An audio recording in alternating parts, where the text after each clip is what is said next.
Crypto is on the rise, making that dough in the crypto paradise.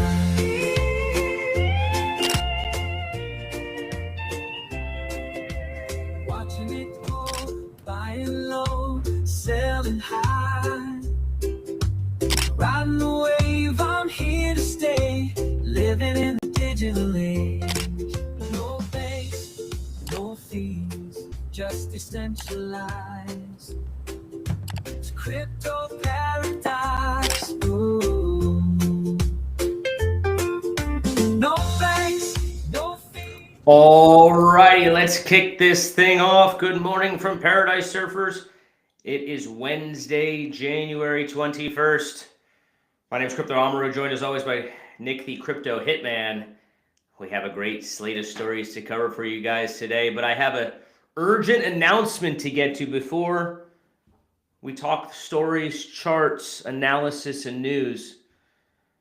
We are no longer going to be called Crypto Paradise. We are rebranding. We are changing our name. We are now Gold Paradise. So welcome to the show, guys. Gold Paradise. We're talking precious metals. We're talking silver. We're talking gold. We're talking palladium. I'm just kidding around, guys. We ain't fading crypto now. We didn't come this far. I didn't hold on for 10 goddamn years to just sell the bottom of this little correction here and FOMO into gold. But the big question on our minds and on the minds of some other influencers in the space, do we see gold hit $5,000 first before Ethereum? I'm kind of leaning that way. What say you, Nick? Yeah, it's been pretty interesting. This is something we've talked about a lot. I've been talking about, hey, we need Ethereum to get above 5,000 for the market to really turn around, for altcoin to have alt season. And we haven't had a new high in Ethereum since 2020 or 2021. And people can argue, well, we had that 30-minute high, but we still just not there. And you need $5,000 ETH. And now it looks like gold is trying to beat it there. So I don't know if gold gets there. That is a big mental barrier. That probably would be major overhead resistance. Maybe it stops at 4,999 if a market maker or something's trying to sell up there. It is going to be an interesting battle. But if you ask me right now, gold's got a big decisive lead as Ethereum is still floundering just below $3,000 at $2,978 as we speak, sitting on the uptrend line that we've been following since the low a couple months ago. Yeah, unbelievable. The run we've seen gold go on. Shout out to all the gold bugs out there. Like, I'm happy for you guys, honestly. I saw an astonishing fact. Gold has apparently added $19 trillion to its market cap over the last, 3-4 months, basically since this big run started.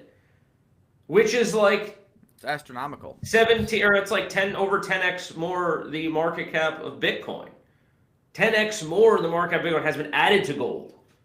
So it's just, and then, Ethereum is just dwarfing it. So, yeah, I'm happy for the gold bugs. But you got to remember, gold's been around for what, 2,000 years as a store of value? Well, Bitcoin, 15 years? And the reason they're using that market cap ad, that 19 trillion, is because percentage-wise, it's not that crazy. You did a 2x, which is nice. It's nice to make double your money, but you did a 2x when really everything in the stock market that's worth its salt is done a 2x as well. Bitcoin's done a 7x off the lows. Ethereum has done a 3x off the lows. So when you use percentage gains, it's like, oh, okay, yeah, the euphoria feels good, the chart looks good, the parabolic move looks good, but that's why they talk about adding 19 trillion rather than doing X amount of percentage gains, because the 2x doesn't feel near as euphoria and doesn't induce near as much FOMO, that's for sure. Yeah, that's why I'm not buying into gold. I didn't buy in, it was 20 trillion. I'm certainly not buying in now. I'm looking to 10x my money in the next 10 years or so, not double up. Double up doesn't really excite me. I have enough money in the stock market where, sure, you double up every 10 years, and I guess that feels nice. But for those outsized gains, you're going to need Bitcoin, you're going to need ETH, you're going to need to get involved with crypto. Obviously, the volatility is tough. Risk profile is higher. But, man, we're early days. We're early days, Bitcoin relative to gold. So I'm not worried at all.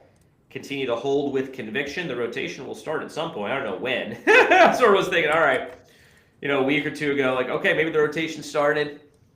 Here we are at 95K. Maybe we go a little bit higher here. Maybe we hit that 110 mark people have been talking about. But no, here Got comes to the tariff fear. $98,000, and then Bitcoin has fallen from 98,000 to 89,000 on the back of gold going to new highs. So We hit inverse 98K? correlation considers. Yeah. Oh, shit. 90 on January 14th, January 15th, we hit $98,000. 97, between 97.9 and 98.32, somewhere in there. There you go. Pretty There you go. crazy. The good old days of a week ago. So, things change quick in crypto, folks. I wouldn't worry too much about it. But what do we got on the charts today? Yeah, I mean, we have Bitcoin falling back to this uptrend line that we've been following, still putting in higher lows. But, I mean, this is a critical level for Bitcoin to hold, sitting in between the moving average and the uptrend line. And you can see that others agree with me. The market agrees with me because you've seen that we've been sitting here teetering on this for the past 24 hours, getting every wick back above that line. And the same applies for Ethereum here. If we look at Ethereum, it's not that chart. It's this one. If we look at Ethereum, look at that. The uptrend line that we've had drawn there all the way back since these 2 points were made is holding once again. And you can see we wick below it and it keeps catching itself. And now we're trying to fight that level in between the uptrend line and the moving averages. So let's see what happens here. Obviously, the next couple days are very important. Nick, well, if we extend another 12 hours, we're going to automatically be below it. Yep, and that doesn't look great. You're still at higher lows, but from a chart structure perspective, you start to lose some of that bullish structure that we've been talking about and following along with that has led us to these rejection levels in these rallies over the past couple months. If we look at the stock market, nothing new here. SP 500 up 0.5%. NASDAQ is up 0.5%, and I believe the Dow is also up 0.5%. Dow is up 0.63%. So stocks are trying to bounce back after the big red day yesterday, as well as some of the FUD clears, some of the uncertainty clears. And what do you think that has become? I mean, nothing has changed with Greenland. Nothing has changed with the Supreme Court and tariffs. But the markets are saying, hey, we're a little bit oversold here. Maybe we're overreacting. We're going to try to catch ourselves. Is this just a blip of support before the next downfall, or is this going to be an actual major low here for these markets? I think we're seeing a bounce because of one simple word: taco. Trump always chickens out. People forget this, and I know in the moment it's so scary when Trump is threatening to go to World War III over Greenland. But then you just take a second to think about it. You go, wait, this is the same story that played out with tariffs back in April. A lot of blustering, a lot of bloviation, a lot of, you get a tariff, 200%, you, 200, oh my God, the world's going to come to an end. And then wait, a few months later, we realize that was just a big negotiation tactic, and all the tariffs become very reasonable and manageable after the countries come together and have a meeting of the minds. So it's going to be no different this time. Especially because, I mean, this was never going to be ending up in World War III. I'm seeing posts on Twitter. Yeah, that's crazy. Some guy was like, what's the point of going to work if World War III is coming? Like, dude, if you're my employee, you'd be fired. You're fired. You're fucking fired. Like, that is the lamest thing I've ever heard in my life. We're not going to get World War III. Trump is going to chicken out. Taco. Everyone just needs to calm the F down. We got Riffa Crypto in the house. Hello, guys. Good morning, fam. We got Crypto in the house, GM, Hexbull, guys, and Martin Max King. Hello. What's going on, guys? Thanks for tuning in. We can see the comments over on YouTube. For everybody watching on Twitter, we usually see those comments later. And then for the user on Facebook, well, hit us up in the DMs. We don't see those comments either. Riverside kind of sucks when it comes to aggregating all of our chat boxes. But if you want to talk to us in real time, go over to YouTube, Crypto Paradise. Now, going along with your finding support and us having a bounce, let's look at a longer-term Bitcoin chart here. If we pull this up, this is from Mr. Crypto. Bitcoin just touched its 12-year long-term trend support.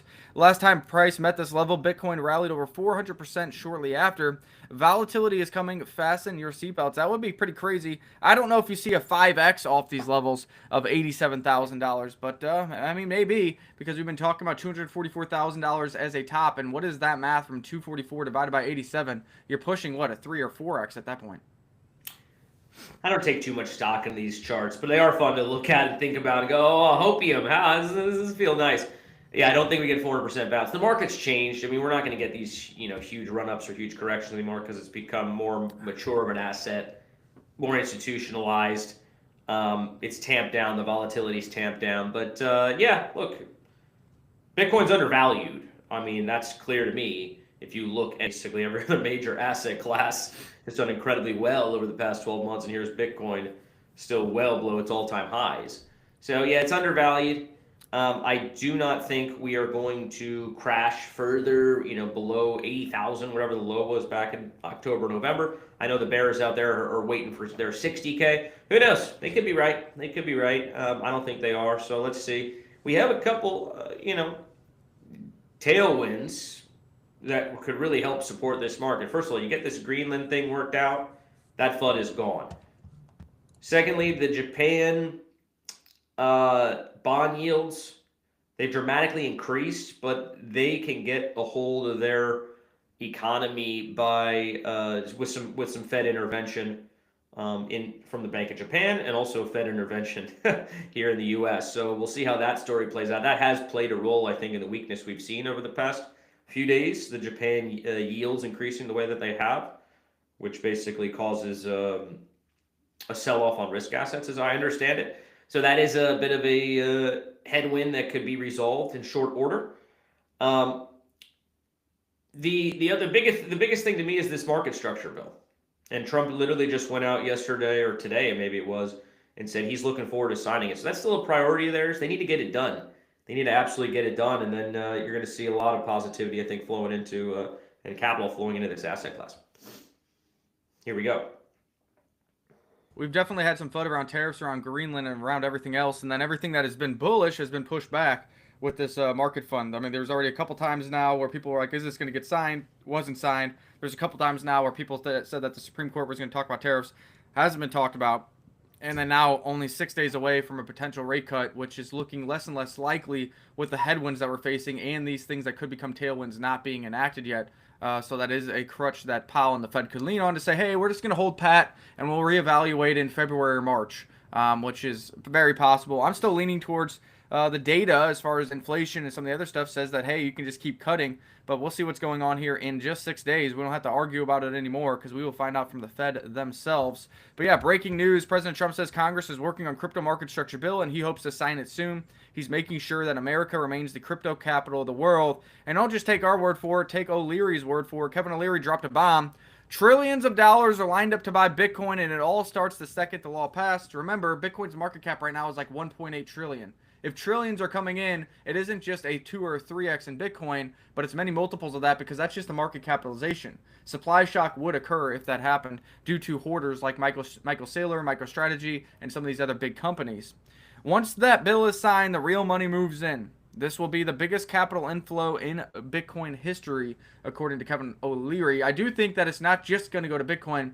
I think that capital market bill will also allow it to flow into Ethereum and even Solana or BNB or really any crypto asset that has the regulatory framework, the spot ETF, and institutional adoption. Who will be right? The Kevin O'Learys of the world, the Larry Finks of the world, the CEO of BlackRock, Michael Saylor, Tom Lee, Brian Moynihan, who's the CEO of Bank of America, the guys at Fidelity. I could go on and on about all the Wall Street power players that are backing this asset class and say it's going higher and say money's going to flow into it. Or will our boy Hexbull be right? Will our boy Hexbull, apparently he is shifting into silver. He is no longer going to be participating in crypto. Altcoins are dead. And obviously make some money off staking. That's good to hear. And he's moving into silver. I don't know if you're serious or not. If you are, best of luck to you. I shall stay convicted in my cryptos. Look, maybe not every single low cap altcoin is going to do well. I've accepted that. I've accepted that I've got some moon or dust plays. That some may be going to dust. But for Bitcoin and Ethereum, man, they're gonna eventually outperform these bigger asset classes. So I'm gonna stay locked in. But yeah, absolutely. If Bitcoin hits 45K, you can stay at the Paradise Pad. I got no issues. In fact, stay there now. Whatever you want to do, man. There's no one staying there right now, so it's cold as shit. So hit me up if you want to stay there. We appreciate your support, and I hope you're not going to be gone. And if you are gone, I hope you come back when we're finally bullish again. Yeah, he says he'll come back when Bitcoin hits 45K-ish. I know he was saying 40K, now it's 45K. He says, I've been watching you for what feels like the last year smoking the crack of bullhopium. It was just a few months ago that Bitcoin was at all-time highs. You had Pulse Chain that was 5x higher. PTGC was $500 million asset. Ethereum was at $4,800. So Smoking the bull hopium crack from Ethereum 1500 to 4800 to now 3000 is up. Smoking the bull hopium crack from 16,000 Bitcoin to 126,000 to 90,000 now is up. Smoking the bull hopium crack from PTGC at $1 million market cap to 500 million to 45 million right now is up. So I mean, yeah, they're off the highs, but to think that we didn't trade in those points, that we didn't stake in those points, and that there's still not many multiples higher than when we started smoking the bull hopium crack is kind of silly as well. So if you are DCAing silver here, that's your prerogative. I think upside on silver, maybe $100. If you have collectible silver, remember, don't sell it to pawn shops. Sell it for actual collectors, Cougarans, Pandas, American silver dollars. Those do hold a premium. So keep that in mind as you're selling silver, or if you're buying it, because if you can get Cougarans or Pandas or any of those around spot prices, that's a good deal. Other than that, I mean, junk silver, maybe you can get closer to spot. Maybe you can go with that. But I think getting out of crypto here and chasing silver at $80, $90 an ounce to DCA silver, you had a decade to DCA silver at $20. How do I know that? Because I did it. Now it just doesn't seem like the smart chance to DCA silver, in my opinion. I'm going to stay smoking the bull hopium crack. It's the only way I made any money in crypto, and I've made great money here. It's because I believed and I held and I stayed convicted during the darkest of times.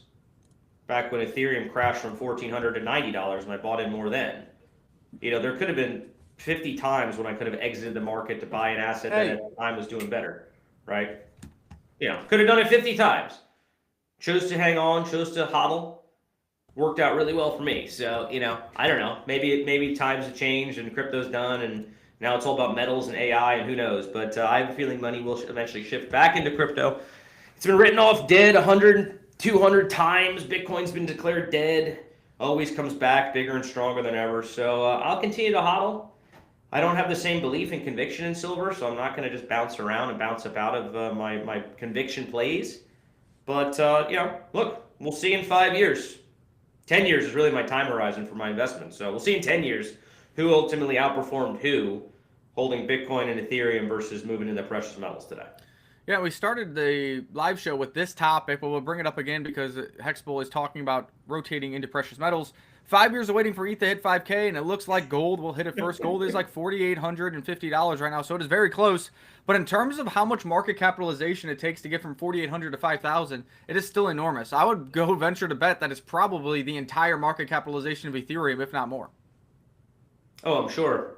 Probably $1 trillion or whatever, but it seems like seemingly there's an insatiable demand for gold right now. I don't know where all this capital is coming from. Is it mostly like the Chinese government? I don't really know. Maybe the Chinese people themselves. They're fleeing out of their shitty, you know, government-controlled yuan and into, you know, gold, which I guess is in their mind a better play. I don't know where all the money's coming from, but in any event, gold, maybe we'll hit Ethereum before, you know, maybe we'll hit 5,000 before Ethereum.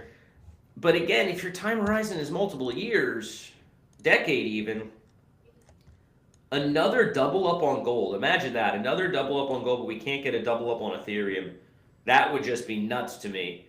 And I don't think it's going to happen. So a double up on gold now would be what? Adding another $30-something trillion to the market cap?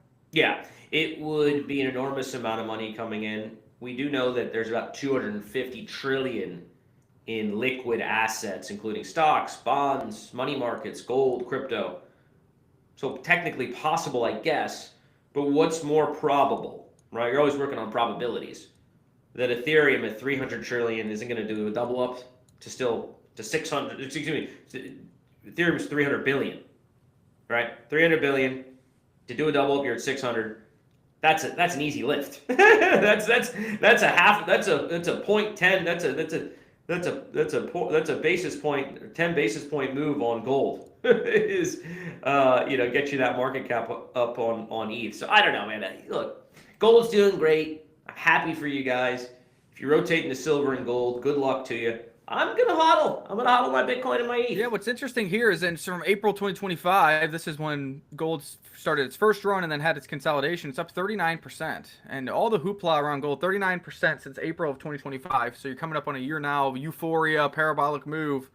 And what's Bitcoin? Because Bitcoin, you know, fear and greed index. I mean, nobody's talking about Bitcoin. Nobody believes in Bitcoin anymore. They gave up on Bitcoin. I mean, the same April of 2025. you're looking at. I don't even know how low we got down here with all these volume bars covering it up. I think we hit like 75K or something like that. You're looking at 21%. So Bitcoin is dead. Bitcoin's going nowhere. And even after this multi-month drawdown, liquidity crisis, all the shit, Bitcoin's up 21%. Gold, euphoria, parabolic move, the best thing, sell everything for gold, up 39. That's crazy when you look at which one's undervalued, what's the morale, what's the fear and greed index for both assets, what's the outlook, the perspective. It's like you would think Bitcoin's at 0, but it's up 21% at the same time. Gold's up 39, and gold is a hero, and Bitcoin is literally like you're a scammer if you own it again, like back in the 2016 days. Pretty crazy when you look at it from that perspective in terms of percentage gains. Because also, any time before these last sell-offs, like say it was 98,000 like we were literally 3 days ago. Look at that. Bitcoin has the same performance as gold over the same duration of time when Bitcoin morale was in the dump and saying you should flee it. And gold is pure euphoria. 3 days ago. That's pretty crazy. I think it speaks for itself. I mean, everyone's trapped in the moment, right? And gold's been having a moment in the sun. You know, let's not pretend otherwise. Smashing all-time highs every other day. But the fact of the matter is their performance is essentially equal. And I don't know, again, I just keep going back to what is your goal here? Is your goal to feel good about your trade and earn 5% over the next couple months, or is your goal to make life-changing gains for you and your family? I don't think gold can provide life-changing gains anymore, guys. It's not really possible at the market cap it's at. So, do what you will with the information. It's not financial advice. We wish everyone the best in their investment journey. I guess I'm just a crazy, stubborn bull around Bitcoin. What can you do? Red alert here on Coinbase. It's now almost 39% since our sell up here at $370. And it's about to form another bullish divergence. If we can get below, this level, this 225, we have downside risk to 215. I'd love for this gap to fill. We would have a bullish divergence, and then we could be buying back Coinbase between 215 to 225 after selling at $370 a share. I've been waiting patiently now since September to get another trade on Coinbase, and it looks like it is almost there. If you don't want to wait anymore and you don't want to miss the train, go ahead and grab it. But one more minor new low below this. Below 225, above 215, grab Coinbase back, and that will be an official buy call at the Learn Crypto Discord as well as the Surf DAO. I've been waiting many, many months. This is the difference between stock trading and crypto trading. Stock trading, your time horizons are way longer due to it only trading 5 days a week, 8 hours a day, plus no government holidays. So things get elongated, and we're finally getting close to Coinbase getting that official buy. What's interesting is, do you think that these dynamics of traditional finance, the 5 days a week, only trading 8 hours a day, off on holidays, do you think that changes as we see stocks coming on chain and having 24/7 access? Do you think everything gets sped up and more volatile like crypto just because the market inefficiencies are no longer there?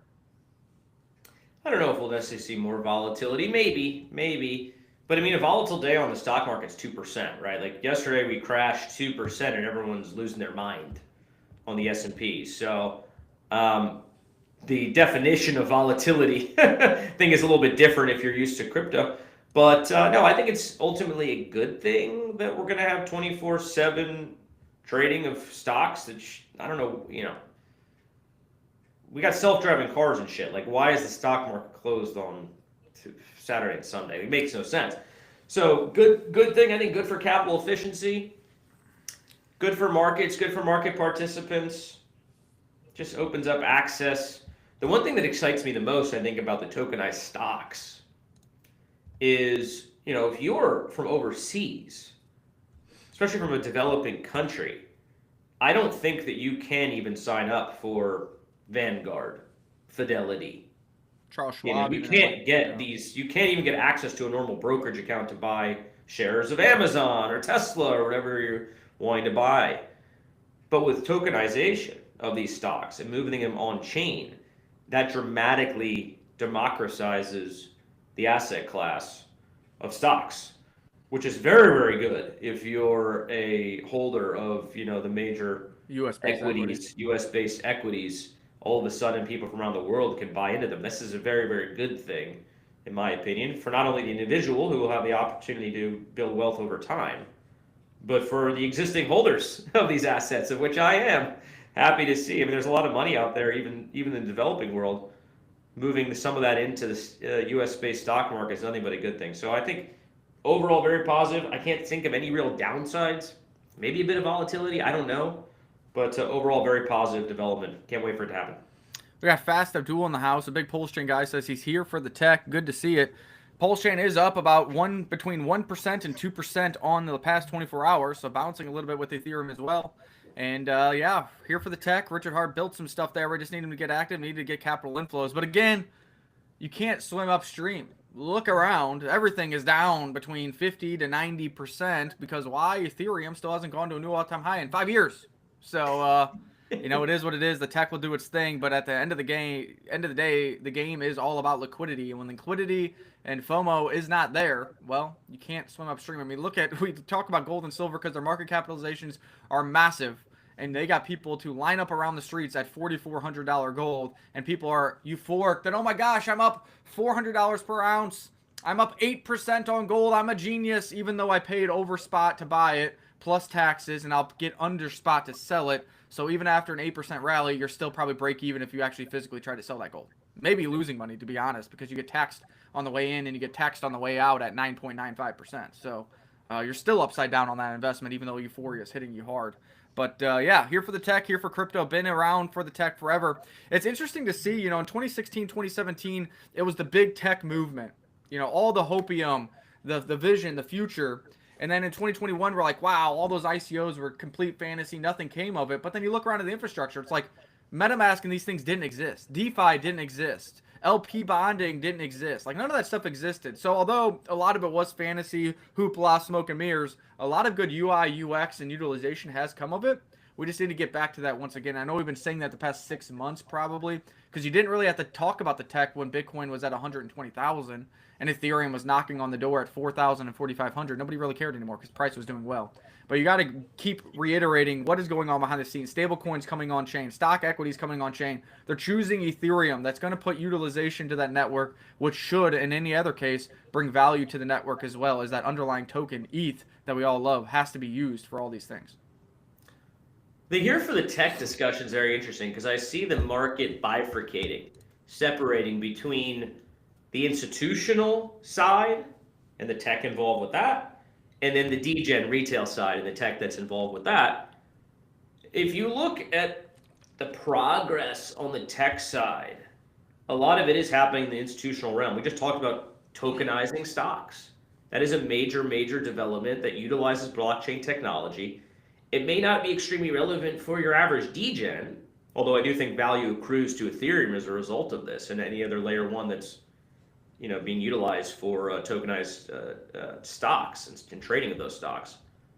But for the most part, the tech progress that's being made isn't very exciting for retail, except for when it comes to things like perpetuals, trading perps, prediction markets, really anything that facilitates further speculation, further trading, further gambling, let's call it, is pump fund. Wow, another innovation from a tech standpoint in the last few years that took off and was tremendously successful. And so from a retail side, you've had tech advancements, but it's really just been, how do we gamble better? Let's make products allow us to gamble and speculate better. And on the institutional side, more serious things are happening. So either way, the tech is still relevant, but I think if you're an investor in crypto from a retail standpoint, you kind of have to understand these trends. Retail likes to gamble, they like to speculate. That's where this industry is going from a retail standpoint. But there's a lot of exciting stuff happening on the tech front for institutions as well. So the tech is relevant, guys. The tech is still here. I don't know how many people are here for it, though. Yeah. Martin Max King says, and seriously, Trump just said he won't take military action against Greenland. I haven't seen that yet. That's exactly what we're saying is going to happen. I started seeing videos about, oh my God, the EU's army versus American army. That's not going to happen. Number one, the EU would not do that because America bails out the EU financially, bails out the EU militarily, bails out the EU all the fucking time for the past 250 years since existence. Okay, that's just been the nature of the beast. Number two, what would EU have to gain to go to war with America over Greenland? Zero, zilch, not a thing. What are they going to do? They're going to cozy up to Russia, who's invading them on East Europe? They're going to cozy up to China? Like, what are you going to do without America? I don't get it. But yeah, so that was never going to happen. If he actually said that, we'll see what happens if the markets like it. But that isn't very surprising to me. What about you? I know we were talking about this yesterday. Like, do people live in this world of extremes no matter what? They can't actually just like look objectively at something and say it like it is. I don't get it. Like, if anybody actually, there was a lot of people who apparently actually thought that there was going to be military action over Greenland, so much so that the president of the United States had to come out in a press conference and say that. I mean, there's always idiots who believe all manner of crazy conspiracies that never actually happen. It's better to live in reality. It's better to check what did Trump do last time in a similar situation? How did the Europeans react in a similar situation? There was a 0% chance of going to war over Greenland. It was not in the Europeans' interest, not in the U.S.'s interest. We're not going to go to war over it. There's no way. It's just not going to happen. It was all the negotiating tactic. And as I said yesterday on the stream, I think the outcome of all of this is we either do end up buying it. 700 billion is a lot of money for Denmark. And also, I believe every single resident of Greenland would get $100,000. So not a bad deal for them. Possible it happens. But also very possible that doesn't happen and they just give us the rights to mine the minerals and the rights to build the military bases.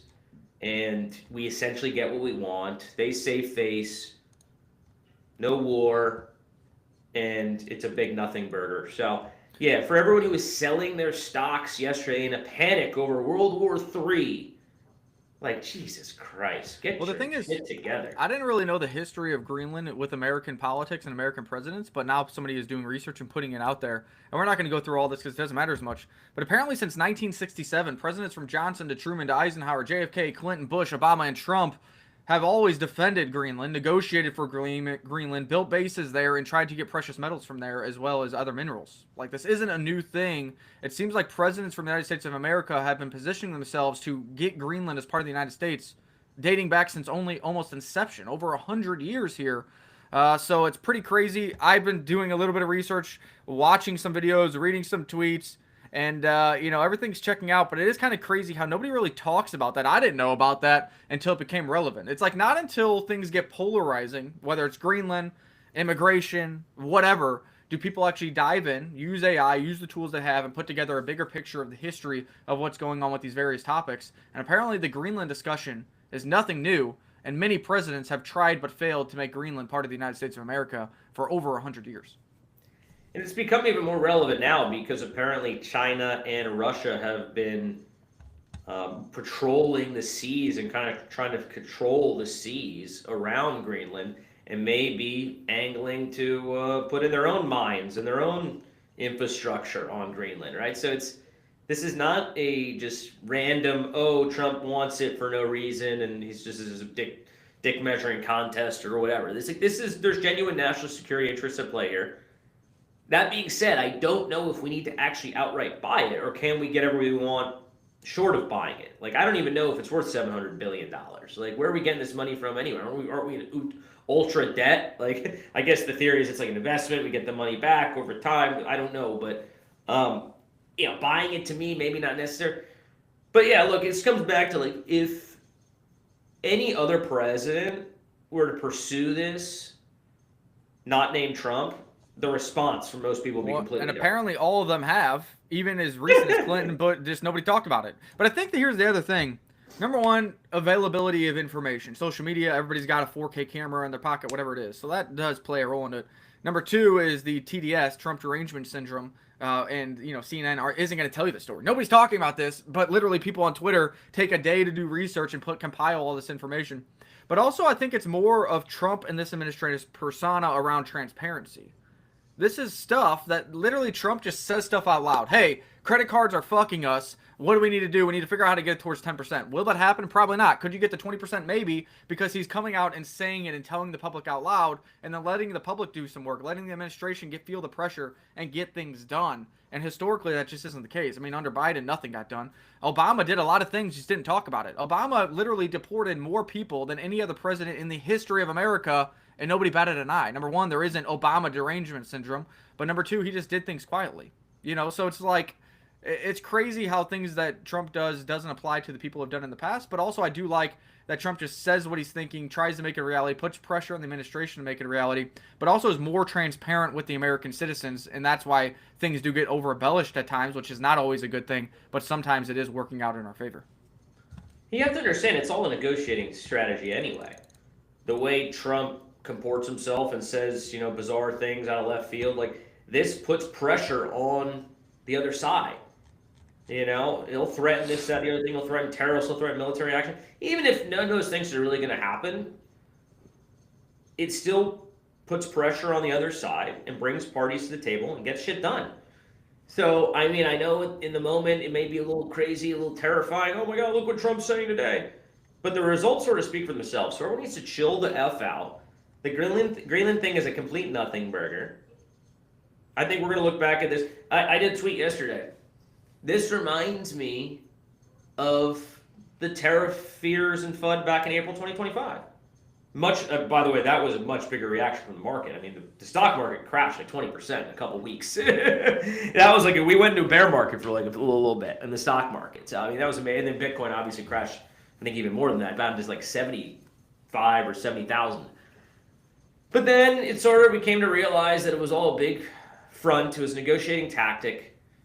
And the tariffs got scaled back to something very reasonable and rational, and the world didn't end, and the stock market resumed its ever present upward climb. So that's the same thing that's going to happen here on this little bit of a smaller scale. And I just ask anyone who panic sold the tariff FUD, are you happy you panic sold the tariff FUD, or do you regret you panic sold the tariff FUD? My guess is you regretted it. Yeah, we got, let us know in the chat box if there's anything else to talk about. Altcoins not doing much, plus or minus a couple percent, just like yesterday, so we don't need to drone on about that. We looked at the Bitcoin and Ethereum charts. We looked at Coinbase charts because that's relevant because we sold it at $370. EMIT is still up 2% today, up to $1.83. This thing just keeps grinding, even though the rest of the market is dog shit. But yeah, Pulse Chain is up 1%, EMIT's up 3%, doing its thing over there. We see a lot of other small caps over there. RhinoFi up 2.5%, Surf up 2.5%, your mom up 0.5%. So nothing crazy. Everything's down in the dumps here. But yeah, we're seeing Coinbase catch itself back to 230 here. Well, really, everything's going to depend on what's going on with the Nasdaq today, what's going on with Bitcoin and Ethereum. Are we going to hold these uptrend lines or go to new lows, which is not what we want to see? And we're just kind of monitoring, going live, going over the news, and then going over the large caps in these live shows until the markets get more active. And there's actually more day trading and weekly trading, altcoin chasing, and alpha that we can do to generate for you guys here. So if there's any other questions, comments, and concerns, throw it in the chat box on YouTube. We'll see that. For everybody else, we'll try to see those comments at a later date. But, slight green across the board as Ethereum just went back above $3,000, $3,015 now as we speak. That mental barrier has been broken to the upside. Bitcoin breaks the 90K mental barrier back to $90,171 as we are seeing bounces off key levels here for the major crypto assets. So Trump is apparently speaking at the World Economic Forum, either now or he just did. And my guess is he said some things that made everyone realize, oh, okay, we're not going to go to World War III over Greenland. Oh, he still wants to get the crypto bill signed. Oh, he still cares about the market and the reaction of the market to various, world events. Okay, world's not coming to an end. I guess we can take a deep breath and get reinvested again. I know Brian Armstrong from Coinbase is also there at that same event. Yeah, everyone's in Davos right now, glad-handing each other, patting each other on the back for, being masters of the universe. And they're planning to, how am I going to make my next billion or 5 billion? The good news is the billionaires, they're on our side. If you're in crypto, there's a lot of billionaires out there. They're trying to make themselves and their bags bigger, and it's going to help you in your bag, including the President of the United States, by the way, who apparently has made billions of dollars off of crypto in the past year. And some of my liberal friends can you believe it? He's made money on crypto. I'm like, hell yeah, this is fucking great. The more he makes, the more I make. What's crazy, that's another thing, your liberals. Can you believe it? If you look at when Trump came into office in 2016 to now, he is flat, even after making $1 billion. So in 12 years, because of the damage that they've done to him and his businesses and everything else, polarizing, blah, blah, blah, he's flat. Go look at Obama. Tell me their net worth before they came into power and what's their net worth now. Okay, go look at the Clintons. Really good example. Go look at Kamala Harris, Ilhan Omar, and then shut the fuck up and stop complaining and actually educate yourself. Because President Trump is the only president in the history of the United States of America that got poorer after becoming president, not richer. That's a fact. Go look it up. Go ask AI. Go ask Google. So that should tell you who's corrupt and who's not, simply from that fact. Anyways, inflation down. U.S. CPI today, 1.42%. U.S. PCE today, 1.67%. Inflation continues to trend down.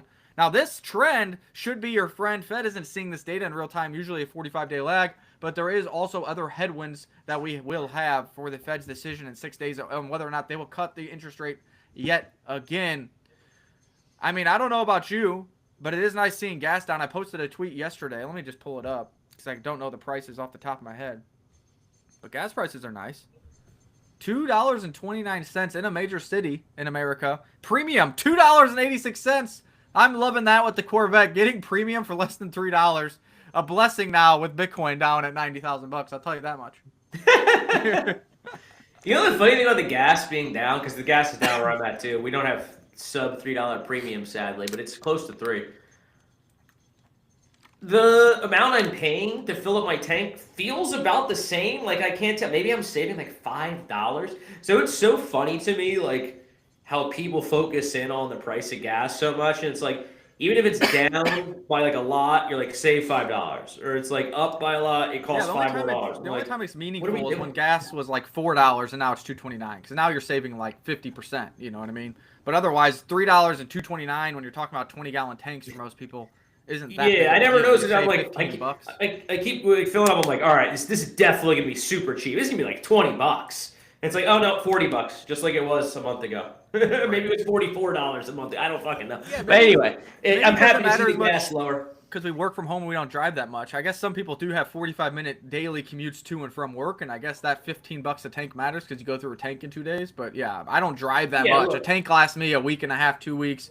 The Corvette tank lasts me, I don't know, a week and a half, 2.5 weeks. So I don't notice it because I just don't drive that many miles, I guess. Yeah, no, for sure. I barely drive, but you know, the gas being low is actually very, very important for overall inflation numbers because a lot of the costs of goods comes down to how much did it cost to transport that good. That's true. So you definitely want lower gas price. I'm happy to see it, but it's just funny to me how everyone's like focusing on like saving $5. But anyway, happy for that.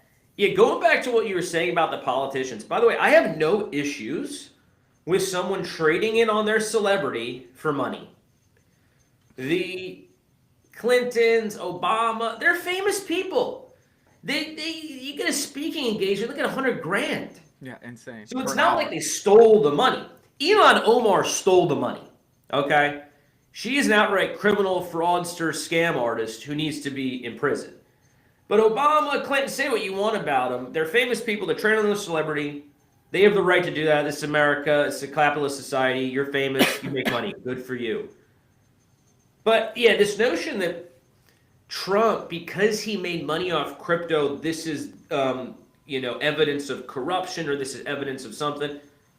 How about being evidence of being forward-thinking, embracing a new technology, being a good businessman? Right. You ever thought for a second this is actually a legitimate asset class and he just made money because he's good at it? Why can't that be the takeaway? But from the liberal media, no, he must have scammed people. He must have this, that. By the way, he didn't make money off Trump, the Trump meme coin, which I agree was very shitty and scammy to have done. But I don't think he made money off that. It's been World Liberty Finance. It's been investment in majors, Bitcoin, Ethereum, etc. His sons have the Bitcoin mining company. These are all legit things. So anyway, if you were... I was just going to say, Shaka Vibes in the house is where you save on gas prices is goods you purchase. That's where it adds up. And yeah, we're seeing that as well. Goods and services are down. Grocery prices are down. Gas prices are down. Housing prices are down due to deportation and the cost of some of the materials going down due to petroleum prices going down. So yeah, that's where it really adds up is you don't realize how many things from the polyester shirt you're wearing to the plastic toy to the gas in your car is all petroleum-based products and based on the underlying price of oil. Yeah, very great point. Welcome to the show, Shaka Vibe. Great to have you, my friend. Feel free to ask any other questions, altcoins you like, What's your thoughts on Bitcoin? Up, down, sideways? Where do you think we're going? Feel free to ask us about how you can win free vacations on Crypto Paradise. It's cold where I'm at. Apparently about to get a giant snowstorm coming like in a couple days. And I'm like thinking, should I jet down to Mexico real quick to the Paradise Pad to escape it? Yeah, you gotta I'm get like, you gotta get over Texas and Florida because they might get hit too to get down to Mexico. So apparently, like Texas is gonna get a bunch of ice, which is even more south than where I am. I'm supposed to get some snow, and that's about it. So we'll see how it all plays out. Last time this happened, I think, was what 2021, where Texas lost power for like a week due to the ice storms. But global warming's a thing. That's why they don't call it global warming. Now they call it, what do they call it now? Climate change, because global warming was proven retarded. So, yeah, be careful what people well, I'll say. tell you what, there's been no warming where I'm at this winter. We've had cold and snow for the past 2 weeks. It's just been like snow, snow, snow. Getting more apparently coming. So I'm thinking about, genuinely, like, my wife was like, we got to stock up. We got to be prepared to be snowed in. I'm like, should we just go down to Mexico? For $500. That? Fly on down there, $1,000. Yeah, well, it's more than that because we got 2 kids. But in any event, Shaka, you can find out how you win free vacations on Crypto Paradise. We have something called the Paradise Pad down in Tulum. We are giving away free vacations, 5 free nights to anyone who's in the Surf DAO, Crypto Paradise Surf DAO. So get yourself 200,000 Surf tokens, get free vacations, alpha, pre-sale opportunities, other investment opportunities. It's been a little dry from a investment opportunity standpoint. Talked a little bit yesterday about Trove, a project with exit scam, dropped 99% after stealing $10 million. So, you kind of have to be a little wary in this market investing into new projects. But we're still keeping our eyes to the trenches. We're going to have some news to announce here soon about Crypto Paradise and a pretty prominent launch pad we're going to be helping out. So that should be good for all Surf DAO holders, members, I should say. Good for the channel. So that should hopefully be announced soon. But yeah, we got a lot going on at Crypto Paradise. Just market's been such shit that it's hard to really make a lot of money. We're staying active, and our activity leads to marketing opportunities for you guys, alpha, whatever. And when we make any kind of money from any of that stuff, we're going to do our best to help Pulse Chain pump as well, because we would bridge a portion of that over into Pulse Chain to be buying Surf, PLS, PLSX, and creating liquidity and or burning the Surf token. So Surf is going to do its thing. It needs the help from Pulse Chain, obviously the underlying network, but we're going to do what we can, keeping active, and if we can get some revenue, a percentage of that will be getting bridged over into Pulse Chain and used as we see fit to pump the Surf token and help the Pulse Chain blue chips. What's interesting here, we were just talking about it. I made a post like an hour ago just saying, hey, grocery, gas, and housing all down, inflation down, interest rates down, and tax cuts on the rise. And literally 4 people responded, can you prove that with statistics? Where's this data? Da-da-da. It's like, guys, go on Google and type it in, and you can get the official data metrics. Another guy's like, no, you're living in a fantasy. Have you been outside lately? It's like, I don't create the numbers, guys. I just read the numbers and report on the numbers. It's so wild how many people are so polarized by Trump doing anything good or by what's going on in the world. It's like the GDP number is way up, inflation is way down, interest rates are coming down, tax no tax on tips, tax rebates, tax refunds are all up. It's like, I don't make that data. You can literally go take 3 minutes, go on Google and look at it for yourself and make your own opinion, and the charts are pretty clear. It's crazy that people argue these things. It's like, how can you argue that gas is down? How can you argue that egg prices are down? Like, it's just wild that people are just so polarized on simple data and statistics. I think it should be like mandatory that every American citizen has to go to Stats 100 class, which you get in college in your freshman year.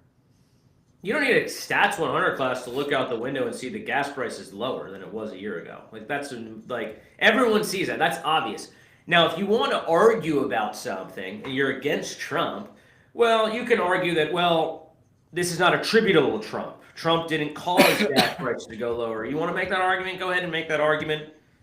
The fact of the matter is, there is a very complex global economy around gas prices and oil prices that Trump has a role to play, but it's probably like 5% realistically on what the price is.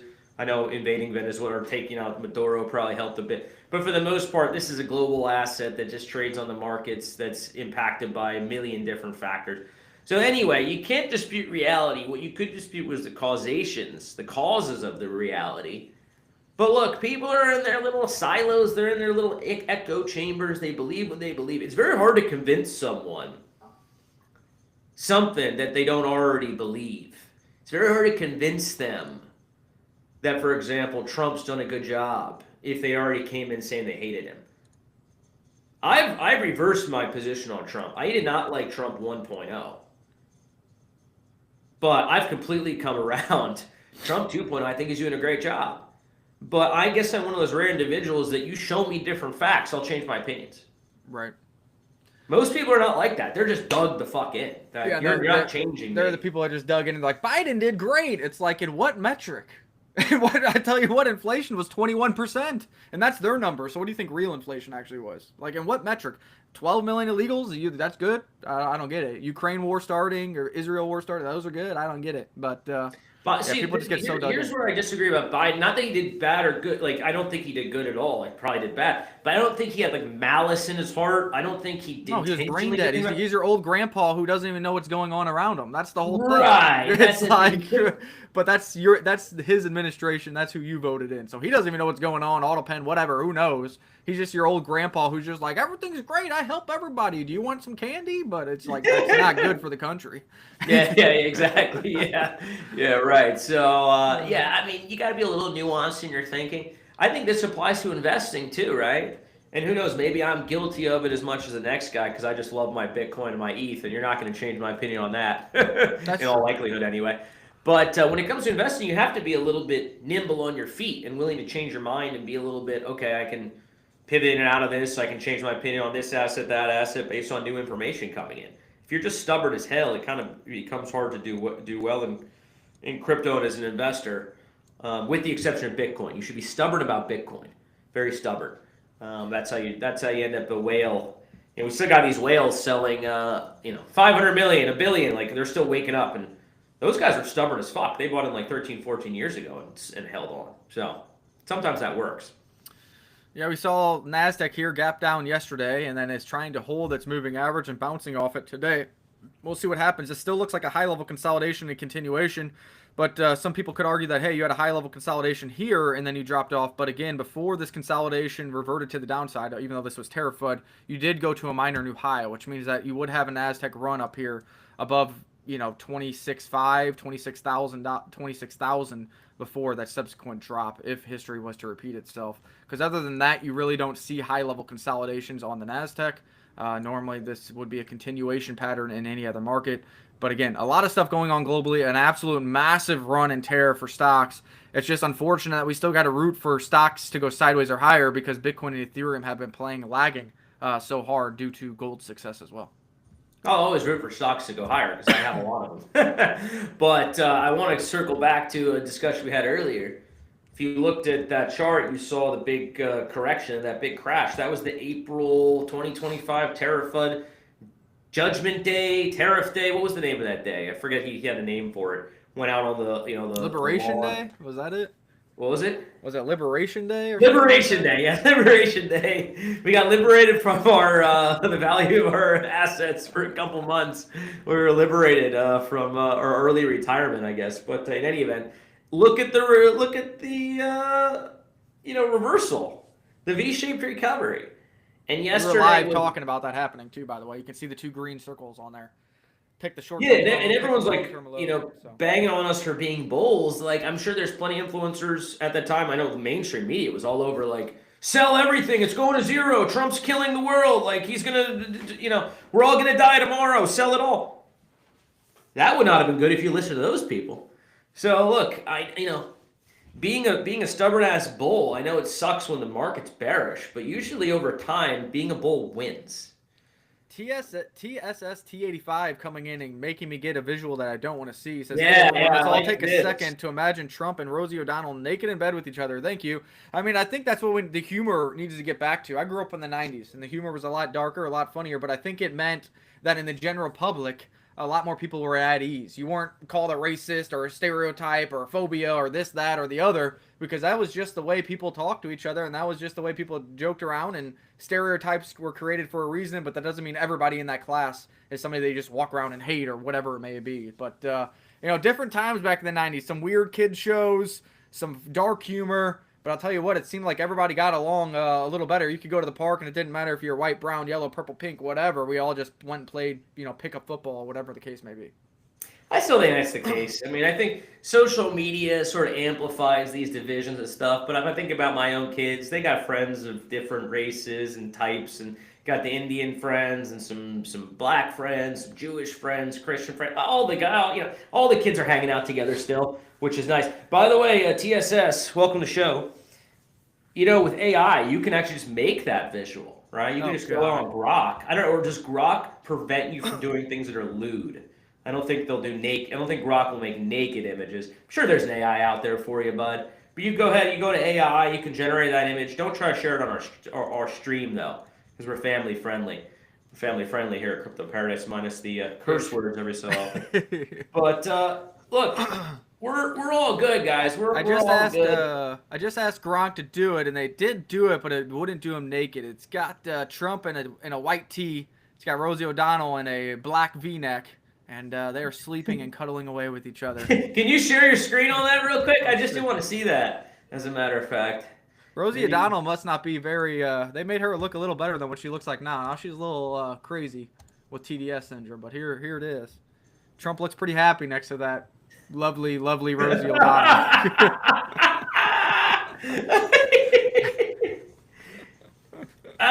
Let's just leave it this. So I spent... 20, 30 minutes in between calls yesterday watching Trump's press conference. Yesterday was his, he's been in office for a year, and let's go talk about all the accomplishments and this and that. First of all, the dude is hilarious. He actually has like stand-up comedy level like delivery on stuff, I think. I genuinely, and I'm not like a Trump fanboy. I can kind of see through some of the bullshit. I can kind of just LOL at some stuff. But man, he is a funny dude. Let's just first and foremost. Secondly, I mean, the accomplishments are pretty impressive. Did you see the press conference? He started it by showing placard after placard of like, this guy's a rapist. This guy was a murderer. We got rid of him. These are you in your community. Don't you feel like you want these fuckers in your community? It was like, and I'm like, dude, this is great. This is theater. Absolute theater. Did you see the press conference? Did you have any takeaways? I did not see it, but that's just who he is, and that's what he does. I mean, I guess he's like, if mainstream media isn't going to show the bad criminals that I'm deporting, then I'll have to do it myself. Pretty wild. I know there was also like a sex offender ring, like 20-something people in Texas that was just rounded up yesterday as well, or 2 days ago. So, yeah, I mean, they're out there doing the job. Look, I don't care what your opinion is on deportation. Every illegal, in my opinion, is illegal and should be gone. So you either come through the right way and you're a legal citizen, or you have the proper green cards, visa cards, whatever that is. But if you go out there and you protest anti-American anything and you're on a green card, see ya. Like, you don't have to be here, So I don't really care. Maybe I'm malice. Maybe, I don't know. I just don't. I think all illegals are illegal and committed a crime. And CNN's like, it's not a crime. It's a misdemeanor. Last I checked, if you commit a misdemeanor, that's a crime. You're either spending a day in jail, you're getting fined, you're going to have to go to a court case, just like any other misdemeanor. That's a crime. So, my thing is, I don't need to see Trump out there saying, this guy's a criminal, he molested people, because that's happening. Those people are gone. All illegals, in my opinion, can be gone, and I really don't give a shit. I have a good idea. I have a good solution, because my feeling is, yes, there are absolutely a lot of illegals that should not be here. If you're a criminal, if you're not contributing to society, get them gone. But if you're an illegal who been here 20 years, been working, been paying into the system, what if they gave you the opportunity? We're not going to boot you out.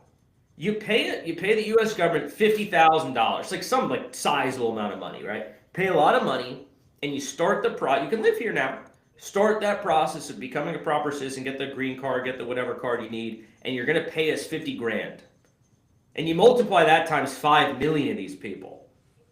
Now, I don't know where they come up with the money, because presumably they're not well off. But in any event, you somehow turn this into, okay, you still have an opportunity to stay if you pay off your debts and if you pay this off and you get the card. We're not immediately kicking you out. Because I don't want to see my gardener and stuff, my housekeeper. I don't know if they're illegal or what. But I would kind of hate to see him just booted out. Who's going to clean my house at that point, right? Not to be an asshole, but this is, you ain't got Americans coming in here. I mean, there's some Romanians that came in and cleaned my house. Or I don't know where the hell they're from, but they're not here from here. Give them an opportunity to stay if they're contributing to society, and make them pay some amount of money to make it worth it to the U.S. What do you say about that? This just came off the top of my head. This seems like something Trump would actually put forward. It's like Yeah, the that'd golden be visa the for money. like But also, I foreigners. think there's a big distinction between illegals and then like the housekeepers. They might not be like legal citizens, but they are documented, meaning that they have some kind of visa, work visa, or whatever it is to be here. That's the other thing that people don't understand. Like you can be an immigrant, not be a legal citizen, but still have work visas and whatnot, and those people aren't getting kicked out. So, Yeah, you know, ask your homekeeper. Maybe they'll never clean your house again because they think you're gonna like tell ICE on them. They barely get speak English, so I $5,000, can't but, speak yeah. to them. But You just wait yeah, they may have $100 some bills. kind of documentation. Okay, okay. But either way, they should pay. You know the golden visa. Yeah, what's that? $5 million. You pay 5 million, 1 million. I forget what it was, but do a version of that for like Average people Joe. obviously can't afford a million or 5 million, Right. but 50,000, 10,000. I don't know how much people can afford, but how much that could bring in billions of dollars if done properly. So I don't know, just a thought. Just a thought. I'm not making the policy out here. I'm sure the liberals will be upset about it. Can you imagine? I can't believe you're making them pay to be here. That's yeah. Well, they're you know. Like I pay to be here. I'm paying 40% pay a taxes, lot, bro. Pay a lot of money to be here. Yeah. So in any event, Shout out to the 221 people on Twitter watching our rant. And why are we talking about this? Well, because there's not much going on in the markets. We're waiting to see if there's anything else that's going to pop off. We bounced on NASDAQ off of an important low after the gap down yesterday. Ethereum and Bitcoin trying to hold key levels. They just gave them up again. Ethereum below 3,000 by $9. So, let's get ETH above 3,000 again. Let's get Bitcoin above 90. And let's see if some of this Terra FUD, Greenland FUD can reverse itself in the markets. Gold doesn't care. Well, I guess gold does really care because uncertainty breeds, euphoria in gold. We've seen that over history, and people are piling into that asset here, getting euphoric. Like, oh my gosh, I'm up $400 an ounce in the past 3 months, but I paid, X amount of percent to get in, X amount of percent to get out. So they'll probably break even, but they're loving it here. Gold is worth like 30-something trillion dollars. Bitcoin's worth 1.8. Pretty wild. Makes a lot of sense, but sheesh, that is big numbers. That's a lot of money. Give me some of that money. My God, a lot of money in the world. A lot of money in the world, 250 trillion in liquid assets. So it doesn't take a lot for some of that to flow into Bitcoin. I'm still sticking with my $1 million Bitcoin by 2035. Okay, it's about 9 years away. We'll have gone through 2 more halvings. Do you know how little Bitcoin the miners will be getting after 2 more halvings? Basically, all the Bitcoin will be mined at that point. Okay, and for it to have done a 10x from now until then, the market cap will be $18 trillion, less than gold today. Only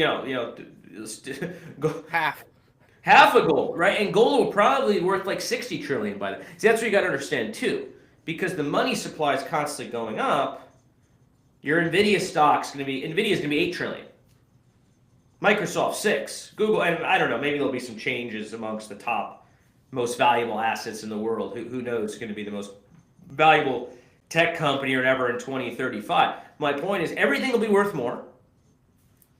The dollar will be worth less. Your house will be, your starter home will be $1 million, and Bitcoin will be $1 million too. And Bitcoin will be $1 million too, and gold will probably be $8,000. So you'll have done a 2x on your gold, but a 10x on your Bitcoin, and ETH will be at 50 grand. So you got to zoom out a little bit, guys. I've been here since 2017, going on almost 10 years. Saw ETH when it dumped from 1,400 down to 90. A lot of volatility, lived through a lot of shit, but this asset class will continue to grind higher. Bitcoin's going to hit $1 million by 2035. Jim Cramer 3 hours ago said, is there enough money to take gold, silver, and crypto higher? That's what we were just talking about. There's a lot of money out there. A lot of money. There's like $8 trillion in money markets as well right now. So we need those interest rates and that payout for the money markets to keep going down to entice that $8 trillion to get on the move. I don't know why he included crypto. Last time I heard, he said crypto sucks and Bitcoin will never go over $100,000 again. But well, it's a slight green day. Jim Cramer very reactionary. So you get a slight red day. It's going to zero. No one's going to buy Bitcoin ever again. Slight green up 1%. Hey, who's buying Bitcoin today? It's looking pretty good. Are we going to 100 grand? Like, I mean, he's more of a moon boy than some of the people, Talk about making a in the career. meme-coin market. Making a career in finance with headlines rather than gains.